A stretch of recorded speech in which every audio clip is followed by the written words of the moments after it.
Okay, hi guys. Welcome to our show.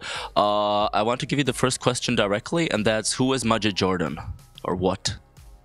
Like, what does it stand for? He's Majid and I'm Jordan. Yeah. Okay, so that's all like I don't know, stuff you believe in, or like what you want to, through your. Yeah, it's our names. Okay. So it's just being you. Okay, I feel you. So you met in Toronto when you were studying in college. Was that an important or significant part of your life? Yeah, I mean, it got us to, be able to network with each other. I think it's a privilege to even be able to go to school and be able to network with people. So definitely important. And it led me to meeting Maj and being able to even have a space downtown to live in a dorm room and just be involved and present with people. I think it's like 99% of what school really is. It's like just making those connections with people and learning from each other. So yeah, definitely important. Yeah, definitely important for me. Brought me to Toronto in the first place and introduced me to music. That was the city where I really got my music education, just from everybody around me. Okay, thank you. So now I'll get to the creation part of your music. And when you start creating a song, do you think about the message that you want to share through that song to your audience? Yeah, definitely. I think we want people to relate to our music, and we just want to share our love, and there's different levels of love. So I feel like there's different shades of what we're trying to talk about. So yeah, we're always trying to relate to people, and we're always trying to break the barrier of feeling like you have to be somebody and feeling like nobody relates to you, because everybody does and everybody feels the same way. So we try to just be vulnerable and be artists, Yeah, definitely. As he said, it's all about opening yourself up to yourself truthfully, so that someone else can hear that or come across it and believe it the same way, because everybody at a certain point has felt the same way as you have, like in a situation. We go through so many things in life, especially nowadays. Things are so instant. Things are just like, you're hit with information. You could be having the best day ever, and then something comes up on your phone and you're like, oh my goodness, like today's not going as well as I thought it was, when really it's just you came across that and you had no control over it. And sometimes we put ourselves in situations where we have no idea where music is going to take us. And, through that, the moods and the shades come out, where it's like, oh, this song makes me happy, but when I start singing, I don't know why it's bringing me to a theme or an idea which is not as maybe happy as the beat or the music suggests. And that's something we have no control over. It's just us discovering it through the process. And the process changes all the time. So, yeah, it's a privilege that we even get to do that. And it's something that we've always wanted to make sure that we're able to do forever. Wherever we go, we want to be able to set up a music area, a studio where we can create, produce, and write and record. That's number one. Even if there was no cameras and no lights and no stage, that was the most important part of our process. Making sure we had a space to express ourselves to ourselves and one another. Okay, thank you. So that brings me to my next question, and that's basically here in the Czech Republic, R&B isn't so popular. So my question is, what makes it so special for you, and why did you decide to pursue this genre? I just think it spoke to us, and I'm not really sure why, but I feel like there's a reason for everything. And I think a lot of the music we were sharing at the beginning was R&B, so we found like a comfort zone and started almost mixing R&B with electronic music and like grooves and disco. So I feel like all these things, for the most part, a lot of even the context of what they're talking about is love and happiness and uplifting, so we wanted, like, our intention with music was to add to that conversation and not add to something where it was negative and made people feel a different way. We wanted people to feel good, so I think it just spoke to us. Yeah.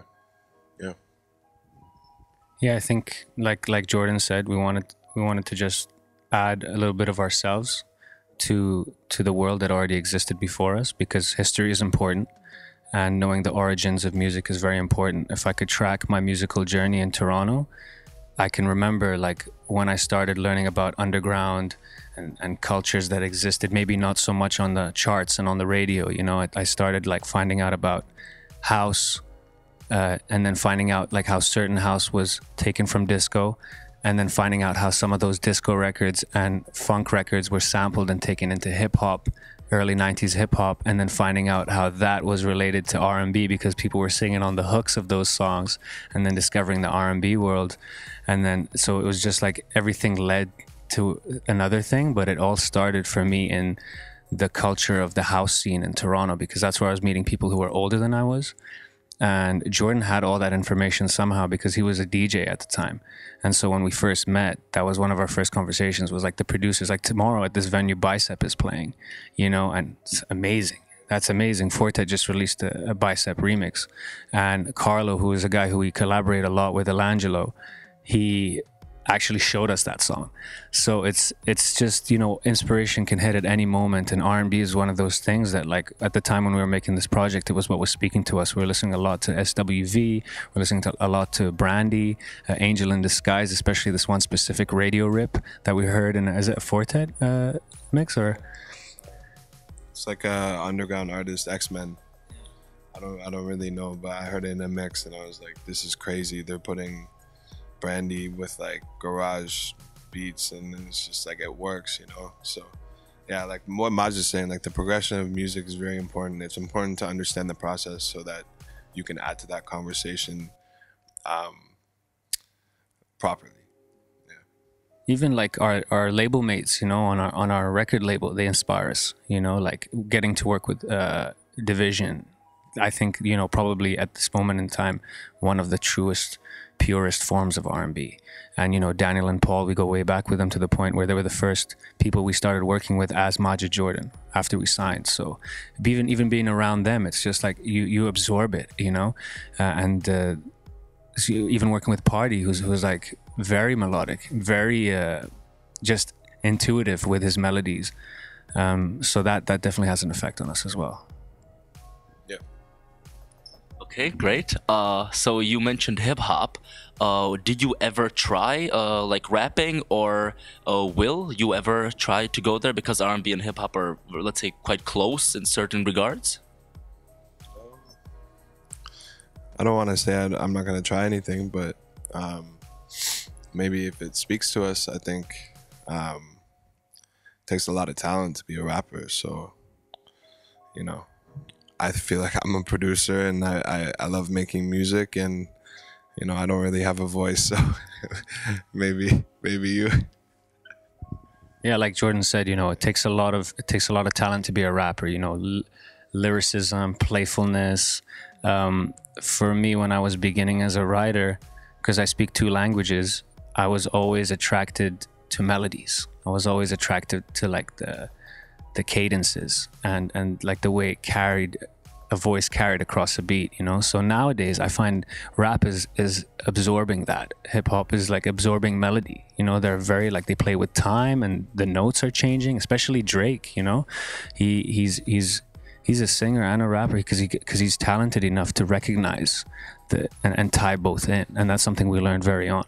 So it's just who knows what will happen, but we're always experimenting in the studio and pitching voices down and changing characteristics of sounds and things like that when we sample and speed up or slow beats. So yeah, everything is possible, but the real rappers know how dedicated to that craft you have to be, you know, and we're just dedicated to experimenting more so than like taking a lane and being like, this is what we want to do. Okay, so you can see that in recent years, hip hop, or today called trap, is changing quite a lot into exactly these melodies. They become more harmonized and generally just more. It's not like this monotonic rap. It's more melodic now these days. You think that, let's say, in the close future, you could combine these trap trends with R&B trends? We're not looking to look at music like that.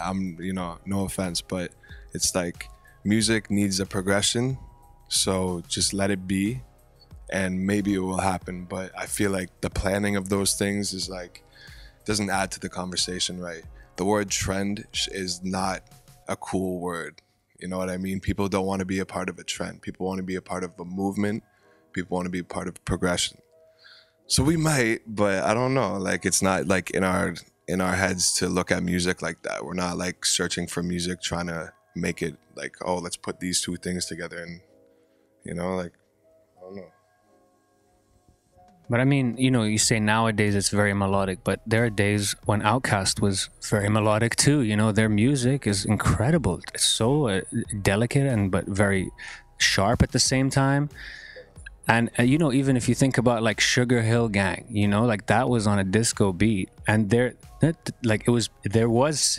elements of singing in the delivery of that song. So it's always been a part of hip hop. It's a musical thing. It's rhythmic, and I think a lot of people, when they think of singers, one thing that I really enjoy about rappers is the way they play with time. I think it's very underrated, playing with time. Switching up flows is so highly regarded in rap because you're literally, okay, you're here, and then you understand the momentum of your words, and you can like switch it up and go into a new groove in the same song. It's like a really instrumental way of thinking. So yeah. Okay, so thank you for this musical advice or these opinions on music. And I wanted to ask you if you think that without being signed, you would manage to get where you are.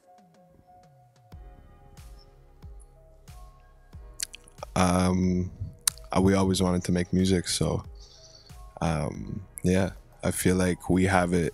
We have it in our souls to make music. We want to make music for people. So, I feel like life.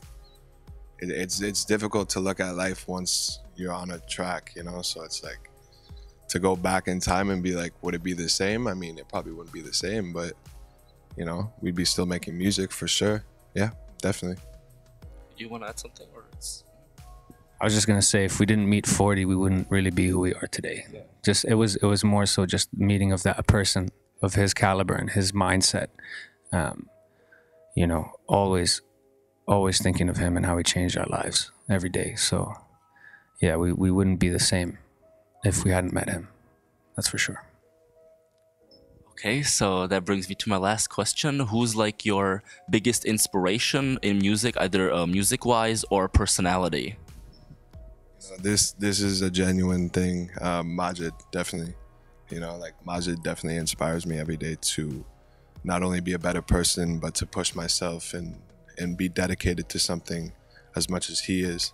So, it's a blessing to be able to work with your best friend, and it's a very inspiring thing. If I have like one piece of advice to people, is just try to build a relationship and connection with people, because it's like you push yourself to be a better person for them. So definitely inspired every day. Yeah. Yeah. Thank you, brother. Yeah, well, Jordan gave me that strength very early on in our careers. When we were making After Hours, just wanting to finish a project as badly as I did. Seeing that energy matched consistently every single day, teaching himself, because he was very new to the production side of it. He was a DJ, but he dedicated himself to learning how to produce and then also make and finish the ideas and mix and master the whole project. So just seeing that from my eyes, it was like, wow, this is really amazing. He's just taking all of this on and he's doing it very quickly as best as he can, because he's like, that's the only way to do it, is to do it yourself. But also inspirations, like we said, 40, the way he works, Drake, the way that they work together, especially, and the way they can like produce records out, even like if they have very specific shared ideas, which I think Jordan and I have too. Like, it's like we want this idea, this piece, this missing link, and we'll go out and we'll go out and try to create it ourselves, or find and build a relationship with someone who's able to create it. So I think that's awesome too. And then our other inspirations are all the greats that came before us. You know, too many to name. Thank the music gods for them, because history is important. You know, Jordan always talks about Quincy Jones, and Quincy Jones always talks about how important it is to know your history and how you can learn from that. So yeah, it's constantly changing. The more music we discover, the more influences we have, and yeah, it's a beautiful thing. Okay, so thank you so much. It was a pleasure. Thank you. Thank you.